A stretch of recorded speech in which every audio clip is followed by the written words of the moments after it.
السلام عليكم خوتي، نتمنى تكونوا بخير وعلى خير. مرحبا بكم معنا في فيديو جديد. اليوم هو 26 شهر 11 2025. غادي نهضروا لكم على ثمن زيت الزيتون في زاوية الشيخ ومدينة بني ملال والنواحي من بعد ما طاح الثمن، والثمن اللي كينتظروه كاع المغاربه. فاكيد خوتي ما غاديش يبقى نفس الثمن اللي بدينا فيه في الاول منين بدا موسم الجني الزيتون. اكيد الاثمنه غادي تطيح، فغادي نشاركوا معكم الاثمنه الجديده في الزيتون والزيت في نواحي بني ملال وزاوية الشيخ، والنوع اللي مزيان في هذيك المنطقة باش اخي المغربي ما تحيرش وتقدر تجيب الزيت بجودة عالية وبثمن مناسب. فبزاف ديال الناس ولات حيرة وبغات تاخذ الزيت واخا خايفة تشمت في الزيت ويكون مغشوش او غالي. من خلال المعلومات اللي وصلتنا غادي نعطيكم الحقيقة على الزيت ديال زاوية الشيخ قبل ما تشريوه، والثمن المناسب اللي داير دابا في السوق، وشنو النوع الزيتون اللي مزيان وكيعطي جودة وكثرة في هذيك المنطقة. فهاد العام الزيتون ديال زاوية الشيخ بدا بكري والناس طحنت الزيتون واخا ما طايبش، وهذا الشيء نتيجه تخوف الفلاحين من ان الزيتون ديالهم يخسر.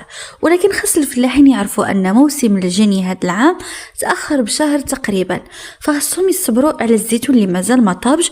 وكاع كنطلبوا الله يرحمنا الى صبت الشتاء فالحبه الحمد لله غادي تعطيهم الزيت مزيان وكتير. فالناس بغات تعرف كيفاش تفرق بين الزيت المغشوش والزيت المزيان. فهاد الفيديو درتو باش نوريهم الطريقه الصحيحه باش ما يشمتهم حتى واحد، وغادي نعطيكم الاسعار الحاليه ديال الزيت في هذيك المنطقه وعلاش كاين اختلاف في الاثمنه. فدابا غادي نعطيكم 3 ديال النصائح مهمه. فهاد المعلومات والنصائح سولنا عليهم الناس ذوي الاختصاص وعشاق زيت الزيتون، وحتى الفلاحين اللي كيتقضاو كميات كبيره. هادشي كامل باش تستهلكوا الزيت بلا ما تهلكوا. يكفي غير تخليونا تعليق باش تشجعونا نستمر، وتشتركوا في القناه باش توصلوا بكل ما هو جديد عن موضوع الزيت والزيتون في بلادنا. كاين الناس ما عندهم لا ضمير كيدوروا السوق بحال الحناش يشريو الزيت المغشوش ويخلطوه بزيت قديم او بزيوت رخيصه، ومن بعد كيقول لك ها الزيت الحره معصوره في الدار. والحقيقه انهم كيديروا الكذوب والسم في القراعي ويستغلوا ثقه الناس، خصوصا العيالات والناس البسطاء اللي ما يعرفوش يفرقوا بين الزيت المغشوش والزيت الحره. فكيجيو بواحد الوجه ديال الحشمه ويقول لك هذه ديال المعصره، واللي كيزيد انه فعلا كيحرق الدم انهم يشوهوا سمعه الفلاحين والمعاصر النقيه اللي كيتعبوا نهار والليل باش يخرجوا زيت نقي. فالعصابه كتمسخ السوق وتخلط وتغش وتخسر كل شيء. شاريها ب30 درهم وكيحلف انها حره، والحقيقه غير هادشي كله مغشوش. فاول نصيحه قبل ما تشري الزيت، شم الزيت مزيان، خاص الريحه تكون قويه وتشبه ريحه الزيتون الاخضر الطري. فاذا كانت خفيفه او ما كايناش فالزيت مشكوك فيه. ثاني نصيحه اللون، الزيت الحر كيكون اخضر غامق ومع الوقت كيتحول شويه الاصفر، فهذا دليل على وجود مضادات اكسده مفيده، فاللون يكون اخضر وذهبي. ثالث نصيحة المذاق، الزيت الحر يعطيك مرورة خفيفة في الحلق، هاد المرورة دليل على مادة طبيعية مفيدة للجسم. وهذه نعطيكم واحد الطريقة، يعني اختبارات بسيطة في الدار. جمد شوية ديال الزيت في الثلاجة، إذا تجمد وقوامه بحال كريم راه زيت حر، إلا بقى سايل فراه مخلط. عاوتاني نقط الزيت على ورقه، الا خلات بقعه كبيره وشفافه راه فيه زيت صناعي. اما الا كان الزيت الحر فكتبقى البقعه صغيره ومحدده. دير نقطه على يديك، اذا يعني امتصتها البشره بسرعه فالزيت اصلي، واذا كان زيت مغشوش فكيخلي البقعه دهنيه وكتبقى على سطح الجلد. فردوا البال خوتي وما تشريوش غير على الثمن، فالزيت الحر ماشي ديال الرخص. حل هاد المشكله هو الرقابه ووعي المواطن.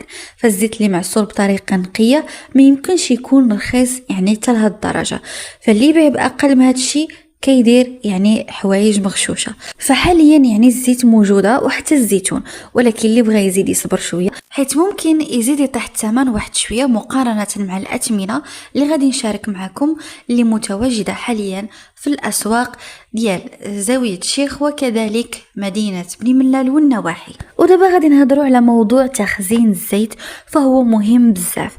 يعني كاين بزاف ديال الناس كيشريو زيت حره، ولكن ملي كيوصلوا للدار كيخزنوها بطريقه غلط. يعني اما كيديروها في قرعه بلاستيك كتكون شفافه حدا الشمس او فوق الغاز، وهذا كيدمر الزيت وكيقلل مضادات الاكسده. فالطريقه الصحيحه كتخزنوا الزيت في قرعه زجاجيه غامقه أو يعني في شي قرعة حديد مقاومة للصدأ في مكان بارد ومظلم بعيد على الضوء والحرارة والهواء. الحرارة المثالية حوالي 14 درجة مئوية. وإذا كنتي ساكن في مدينة سخونة من الأفضل تخزن الزيت في الثلاجة.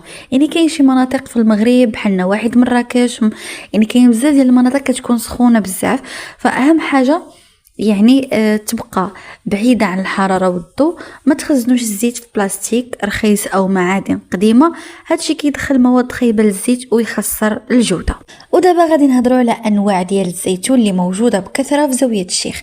النوع الأول هو الزيتون البلدي الجبلي، فهذا كيبقى هو ملك الزيتون في منطقة زاوية الشيخ.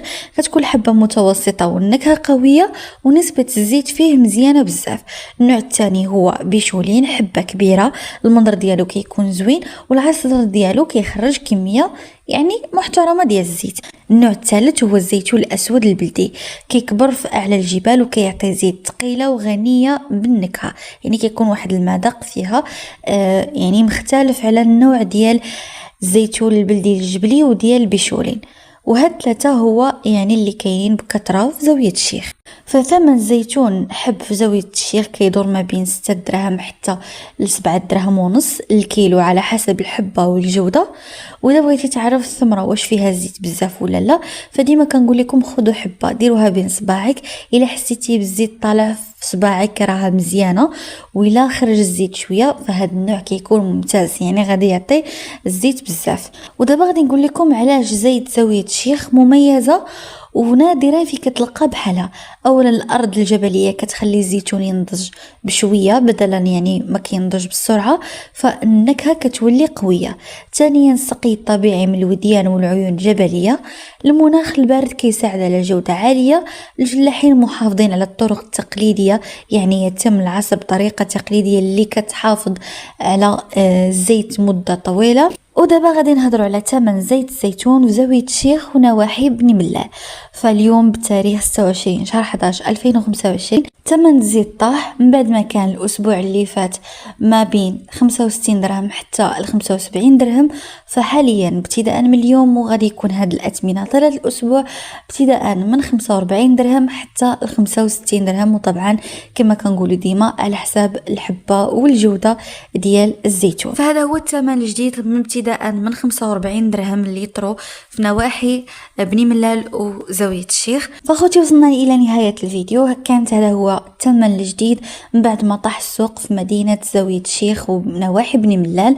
فاذا وصلتوا هنا راكم من الناس اللي كيبغيو يفهموا ويتعلموا ويدعموا المحتوى نقي، ديروا لنا لايك وخليوا رايكم وتعليقكم لتحت. قولوا لي تجربتكم مع زيت زيتون الحر في زاوية الشيخ وبشحال خديتوه، وما تنساوش تشاركوا في القناة باش توصلوا بكل ما هو جديد وحصري. والسلام عليكم ورحمة الله تعالى وبركاته.